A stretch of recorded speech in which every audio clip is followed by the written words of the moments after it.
அனைவருக்கும் வணக்கம் தோழர்களே. எல்லோரும் எப்படி இருக்கீங்க? ரொம்ப மகிழ்ச்சியாக இருப்பீங்க அப்படின்னு நினைக்கிறேன். இன்றைக்கி பார்த்தோம் அப்படின்னா இலக்கணம் 6வதுலேருந்து பார்க்கலாம். ஓகேங்களா? 6வதுலேருந்து அப் டு 10th வரைக்கும் கம்பல்சரி இலக்கணம் பார்த்தே ஆகணும். ஏன் அப்படின்னு பார்த்தீங்க அப்படின்னா இலக்கணத்தில் 38, 39 கொஷின்ஸ் தமிழில் வந்துக்கிட்டே இருக்குது. ஓகேங்களா? ஸோ இலக்கணம் என்னால் முடிஞ்ச அளவுக்கு உங்களுக்கு புரிய வைக்க ட்ரை பண்ணுறேன். ஓகேங்களா? கீழே டெலகிராம் சேனல் லிங்க் கொடுத்துருக்கேன், ஜாயின் பண்ணிக்கோங்க. அதில் அந்த பிடிஎஃப் ஷேர் பண்ணுறேன். வேணும் அப்படின்றவங்க ஜெராக்ஸ் எடுத்துக்கோங்க, இல்லை நோட்ஸ் வேணும்னா நோட்ஸ் எடுத்துக்கோங்க. ஓகேங்களா? வாங்க வீடியோக்குள்ளே போகலாம்.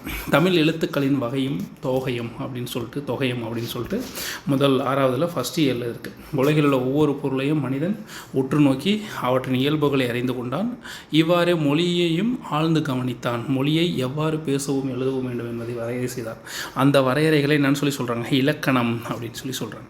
தமிழ் மொழியின் இலக்கணம் பார்த்தோம் அப்படின்னா 5 வகைப்படும். எழுத்து இலக்கணம், சொல் இலக்கணம், பொருள் இலக்கணம், யாப்பு இலக்கணம், அணி இலக்கணம் அப்படின்னு சொல்லிட்டு 5 வகைப்படும். இதை கூட நிறையா டைம் கேட்டிருக்காங்க. ஆர்டரில் மேட்ச் பண்ணுற மாதிரி சொல்லுவாங்க. இதில் பார்த்தீங்க அப்படின்னா எழுத்து அப்படின்றது பார்த்தீங்க அப்படின்னா ஒளி வடிவமாக எழுப்பப்படுவதும், ஓகேங்களா, ஒளி வடிவமாக எழுப்பப்படுவதும் வரி வடிவமாக எழுதப்படுவதும் என்னன்னு சொல்லலாம் அப்படின்னா எழுத்து அப்படின்னு சொல்லலாம். இதில் பார்த்தீங்கன்னா உயிர் எழுத்து, மெய் எழுத்து அப்படின்னு சொல்லிட்டு 2 பிரிக்கலாம். உயிர் எழுத்து, மெய் எழுத்து, உயிர்மெய் எழுத்து, ஆயுத எழுத்து அப்படின்னு சொல்லிட்டு மொத்தம் 4 வகையாக பிரிக்கலாம். ஓகேங்களா? அப்போ உயிர் எழுத்து அப்படின்னு என்ன அப்படின்னா உயிருக்கு முதன்மையானது என்னது? காற்று.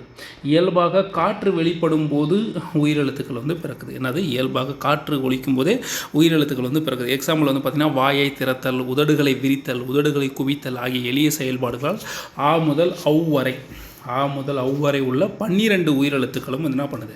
பிறக்குது. ஓகேங்களா? ஸோ இப்போ ஆ முதல் அவு வரை பாருங்கள். எல்லாமே சொல்லி பார்த்தீங்க அப்படின்னா ரொம்ப நீங்கள் ஸ்ட்ரெயின் பண்ண தேவையில்ல, நார்மலாகவே இது வந்துடும். ஓகேங்களா? ஒலித்து பார்ப்போம். ஆ இ உ ஏ ஔ ஆகிய 5 குறுகி ஒலிக்குது. ஓகேங்களா? இது குறில் எழுத்துக்கள், அதாவது உயிர் குறில் எழுத்துக்கள் அப்படின்னு சொல்லலாம். ஆ இ உ ஏ ஐ ஓ ஔ ஆகிய 7 நீண்டு ஒலிக்குது.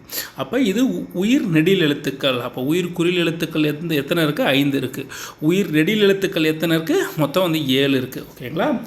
அடுத்து பார்த்தோம்னா குறுகி ஒலிக்கும் எழுத்துக்கள், குறில் எழுத்துக்கள், நீண்டு ஒலிக்கும் எழுத்துக்கள், நெடில் எழுத்துக்கள்.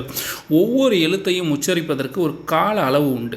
ஓகேங்களா? எழுத்தை உச்சரிக்க எடுத்துக்கொள்ளும் கால அளவை கொண்டே குறில் நெடில் அப்படின்னு சொல்லி வகைப்படுத்துகிறாங்க. இப்போ பாருங்கள், மாத்திரை என்பது இங்கு கால அளவை குறிக்கிறது. ஸோ அந்த வார்த்தைகளை ஒலிக்கிறதுக்கான ஆகும் நேரத்தை 1 மாத்திரை, 2 மாத்திரை, 3 மாத்திரை, 4 மாத்திரை அப்படின்னு சொல்லி பிரிக்கலாம். ஸோ இதில் பாருங்கள், ஒரு மாத்திரை என்பது ஒரு முறை கண் இமைக்கவோ அல்லது ஒரு முறை கை நொடிக்கவோ ஆகும் கால அளவு தான் என்னென்னு சொல்கிறாங்க அப்படின்னா மாத்திரை. இப்போ ஒரு டைம் நீங்கள் கண் இமைக்கிறதுக்குள்ளே ஒரு வார்த்தையை சொல்லிடுறீங்க அப்படின்னா அது 1 மாத்திரை. இல்லை 2 டைம் கண் இமைக்கிற வரைக்கும் சொல்கிறீங்க அப்படின்னா அது 2 மாத்திரைன்னு சொல்லலாம். இப்போ ஆ அப்படின்றது 1 மாத்திரை, ஆ அப்படின்றது 2 முறை உங்களோட கண் சிமிட்ட முடியும். இல்லை கையை சொடுக்கி பாருங்களேன். ஆ அப்படின்னா ஒரே சொடுக்கில் வந்துடும். ஆ அப்படின்னா டக்குன்னு 2 டைம் நீங்கள் சொடிக்கலாம். ஓகேங்களா? ஸோ அதை தான் சொல்கிறாங்க. குறில் எழுத்தை ஒலிக்கும் கால அளவு 1 மாத்திரை, நெடில் எழுத்தை ஒலிக்கும் கால அளவு எத்தனை மாத்திரை? 2 மாத்திரை அப்படின்னு சொல்கிறாங்க. ஸோ மெய்யெழுத்துக்கள் அடுத்து இப்போ உயிரெழுத்துக்கள் பார்த்துட்டோம். அடுத்து மெய்யெழுத்துக்கள். மெய் என்பது உடம்பு அப்படின்னு பொருள். ஓகேங்களா? மெய் அப்படின்னா என்னது? உடம்பு என பொருள்படும். மெய்யெழுத்துக்களை ஒலிக்க உடல் இயக்கத்தின் பங்கு இன்றியமையாதது. ஓகேங்களா? அது உயிரெழுத்துக்களை ஒலிக்கிறதுக்கு காற்று இன்றியமையாதது. அதே மெய்யல் எழுத்துக்களை ஒலிக்க இன்றியமையாதது எது? உடல். இங்கே பார்த்தீங்கன்னா இக்கு, இங்கு, இச்சி, இஞ்சி, இட்டு, இன்னு, இத்து, இன்னு, இப்பு, இம்மு, ஈ, இரு, இல்லு, இவ்வு, இல்லு, இல், இர், இன் அப்படின்னு சொல்லிட்டு மொத்தம் 18 மெய்யெழுத்துக்கள் இருக்குது. ஓகேங்களா? ஸோ இது எப்படி பிரிக்கிறாங்க அப்படின்னா வல்லினம் அப்படின்னு சொல்லி பிரிப்பாங்க, மெல்லினம் அப்படின்னு சொல்லி பிரிப்பாங்க, இடையினம் அப்படின்னு சொல்லி பிரிப்பாங்க. வல்லினம் அப்படின்னா வன்மையாக ஒலிக்கிற எழுத்துக்கள், அப்படியே கணீர்னு இருக்கும். இக்கு, இங்கு, இக்கு, இச்சி, இட்டு, இத்து, இப்பு, இரு அப்படின்னு சொல்லிட்டு ரொம்ப, அதாவது எப்படி சொல்கிறது, வன்மையாக ஒலிக்கிற மாதிரி இருக்கும். மெல்லினம்னா மென்மையாக ஒலிக்கிற மாதிரி இருக்கும். அந்த வார்த்தைகளை சொல்லும்போது இச், இன், இன், இம், இன் அப்படி மென்மையாக ஒலிக்கிறோம். இடையினம் அப்படின்னா வன்மையாகவும் இல்லாமல் மென்மையாகவும் இல்லாமல் இருக்கும். இப்போ பாருங்கள், இ, இர், இல், இவ், இல், இல் அப்படின்னு. ஸோ இதை நீங்கள் எப்படி ஞாபகம் வச்சுக்கலாம் அப்படின்னா கசட தப்பற, ஸோ ஒரு 10 டைம் சொல்லி பார்த்தீங்க அப்படின்னா கண்டிப்பாக உங்களுக்கு மனப்பாடாயிரும். ஓகேங்களா? கசட தப்பற நம்மண்ண எறல வளலை அப்படின்றத ஞாபகம் வச்சுக்கோங்க. ஸோ இது வந்து ரொம்ப ரொம்ப ரொம்ப ரொம்ப இம்பார்ட்டன்ட். ஓகேங்களா? வல்லின எழுத்துனா என்ன, மெல்லின எழுத்துனா என்ன, இடையின எழுத்துனா என்ன அப்படின்னு சொல்லிட்டு இதுதான் இலக்கணத்துக்கான அடிப்படையே. ஓகேங்களா? இதை பேஸ் பண்ணி தான் மற்ற எல்லா இலக்கணமும் வரும். இதை பேஸ் பண்ணி கண்டிப்பாக நீங்கள் இலக்கணத்தில் வந்து பார்த்தீங்க அப்படின்னா ஒரு 5லேருந்து 6 கொஸ்டின் கண்டிப்பாக எதிர்பார்க்கலாம். ஓகேங்களா? ஸோ அந்தளவுக்கு ரொம்ப ரொம்ப இம்பார்ட்டன்ட். ஓகேங்களா? மெய் எழுத்துக்கள் ஒலிக்கும் கால அளவு எவ்வளோ அப்படின்னா அரை மாத்திரை. அரை மாத்திரை இக்குன்றது நீங்கள் கையை ஒரு டைம் சொடுக்குறீங்க பாருங்கள், அந்த கேப்புக்கு உள்ளேயே முடிஞ்சிடும்.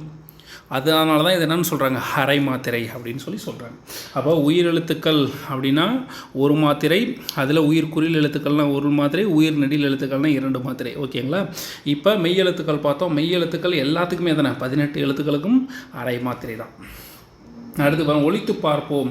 ஸோ இது சொல்லும் போது என்ன வன்மையாக ஒலிக்குது, கசட தப்பற அப்படின்றத நீங்கள் ஞாபகம் வச்சுட்டு மேலே புள்ளி வைக்கணும்னு ஞாபகம் வச்சுக்கோங்க. ஞான அப்படின்றது மென்மையாக ஒலிக்குது, எறலை வளலை அப்படின்றது வன்மையாக ஒலிக்குது. ஸோ வன்மையாகவும் இல்லாமல் மென்மையாகவும் இல்லாமல் இரண்டிற்கு இடைப்பட்டு ஒலிக்குது. ஸோ அதனால் இது என்னென்னு சொல்லலாம் அப்படின்னா இடையின எழுத்து அப்படின்னு சொல்லலாம். இப்போ பாருங்கள், மெய் உயிர் மெய் அப்படின்னா என்ன? மெய்யெழுத்துக்கள் 18உடன் உயிரெழுத்துக்கள் 12 சேர்வதால் தோன்றும் 216 எழுத்துக்களும் உயிர்மெய் எழுத்துக்கள். உயிரெழுத்துக்கள் 12, மெய்யெழுத்துக்கள் 18, இது ரெண்டும் சேர்றதுனால உருவாகிறதா உயிர் ப்ளஸ் மெய் ஈக்குவல் டு உயிர்மெய். ஸோ இது ரெண்டும் எவ்வளோ வருது, 216 எழுத்துக்கள் வருது. ஓகேங்களா? மெய்யுடன் உயிர்குறில் சேர்ந்தால் உயிர்மெய் குறில் தோன்றும். ஸோ இது ரொம்ப ரொம்ப முக்கியம். ஸ்டேட்மெண்ட் மாதிரி கொடுத்து கேட்பாங்க. மெய்யுடன், அதாவது இக்கு ப்ளஸ் ஆ இப்படி வந்தால் கான்னு வரும். ஓகேங்களா? மெய்யுடன் உயிர்குறில், இது ஆன்றது உயிர்குறில், நெடில்னா ஆ அப்படின்றது, இது ரெண்டு சேர்ந்தால் கா அப்படின்ற உயிர்மை குறில் தோன்றும். அதே இக்கு ப்ளஸ் ஆ வந்தால் இது என்ன வரும், கா அப்படின்னு சொல்லி வரும். ஸோ மெய்யெழுத்துடன் உயிர் நெடில் சேர்ந்தால் என்ன வருது, கா அப்படின்ற எழுத்து பிறக்குது. ஸோ இதை தான் அங்கே சொல்கிறாங்க. அதே மாதிரி வந்து பார்த்திங்க அப்படின்னா மெய்யுடன் உயிர் நெடில் சேர்ந்தால் உயிர்மெய் நெடில் தோன்றும். ஆகவே உயிர்மெய் எழுத்துக்களையும் உயிர்மெய் குறில் உயிர்மெய் நெடில் அப்படின்னு சொல்லி 2 வகையாக பிரிக்கலாம். அப்போ உயிர்மெய் எழுத்துக்களின் வகை எவ்வளோ, 2 வகை, உயிர்மெய் குறில் உயிர்மெய் நெடில். மெய் எழுத்துக்கள் எத்தனை, 216. ஓகேங்களா? அடுத்து வந்து பார்த்தீங்கன்னா உயிர்மெய் எழுத்துக்கள் 216. அதே மாதிரி வந்து உயிர் எழுத்துக்களை எத்தனையாக பிரிக்கலாம், குறில் நெடில் அப்படின்னு சொல்லிட்டு 2ஆக பிரிக்கலாம். மெய் எழுத்துக்களை எத்தனையாக பிரிக்கலாம், வல்லினம் மெல்லினம் இடையினம் அப்படின்னு சொல்லிட்டு 3 வகையாக பிரிக்கலாம். ஓகேங்களா? ஸோ அடுத்தது இருந்தால் பார்த்தீங்கன்னா ஆயுத எழுத்து. தமிழ் மொழியில் உயிர்மெய் உயிர்மெய் எழுத்துக்கள் தவிர தனி எழுத்து ஒன்று உள்ளது. அது எந்த எழுத்துன்னு சொல்லிட்டு கொஷின் மார்க் போட்டு கீழே 4 ஆப்ஷன் கொடுக்கறதுக்கான வாய்ப்புகள் இருக்குது. ஸோ இக்கு அப்படின்றது என்ன, அது ஒரு ஆயுத எழுத்து. ஆயுத எழுத்தை ஒலிக்கும் கால அளவு பார்த்திங்கன்னா அரை மாத்திரை. அப்போ மெய்யெழுத்தும் ஆயுத எழுத்தையும் ஒலிக்கும் மெய்யெழுத்தையும் ஆயுத எழுத்தையும் ஒலிக்கும் கால அளவு அரை மாத்திரை. ஓகேங்களா? குறில் எழுத்துக்கள்னால் 1 மாத்திரை, நெடில் எழுத்துக்கள்னால் 2 மாத்திரை, உயிர்மெய் குறில் அப்படின்னா 1 மாத்திரை, உயிர்மெய் நெடில் அப்படின்னா 2 மாத்திரை. ஓகேங்களா? ஸோ இங்கே பாருங்கள், இப்போ கபிலர் அப்படின்றது கா அப்படின்றது 1 மாத்திரை, பி அப்படின்றது 1 மாத்திரை, லா அப்படின்றது 1 மாத்திரை, இர் அப்படின்றது அரை மாத்திரை. ஸோ அப்போ மொத்தமாக பார்த்தோம் அப்படின்னா இது எத்தனை மாத்திரை, 3.5 மாத்திரை. ஓகேங்களா? ஸோ உங்களோட நேம் எத்தனை மாத்திரை, நேம் என்ன அப்படின்னு சொல்லிட்டு கீழே கமெண்ட் பண்ணுங்கள். ஓகே நண்பர்களே, இந்த வீடியோ உங்களுக்கு பயனுள்ள வகையில் இருந்திருக்கும் அப்படின்னு சொல்லி நினைக்கிறேன். அடுத்த காணொலியில் நம்ம இயல் 2 பார்க்கலாம். இந்த ரிலேட்டடாக கொஷின்ஸ் வந்து பார்த்திங்க அப்படின்னா நான் கம்யூனிட்டி கைட்லைன்ஸில் போடுறேன். கண்டிப்பாக உங்களுக்கு பயனுள்ள வகையில் இருக்கும். ஃப்ரீயாக இருக்கிறப்ப வந்து நான் இது ரிலேட்டடாக எவ்வளோ கொஷின்ஸ் எடுக்க முடியுமோ கொஷின்ஸ் எடுத்து உங்களுக்கு வந்து ஷேர் பண்ணுறேன். ஓகேங்களா? தேங்க்யூ நண்பர்களே, பாய்.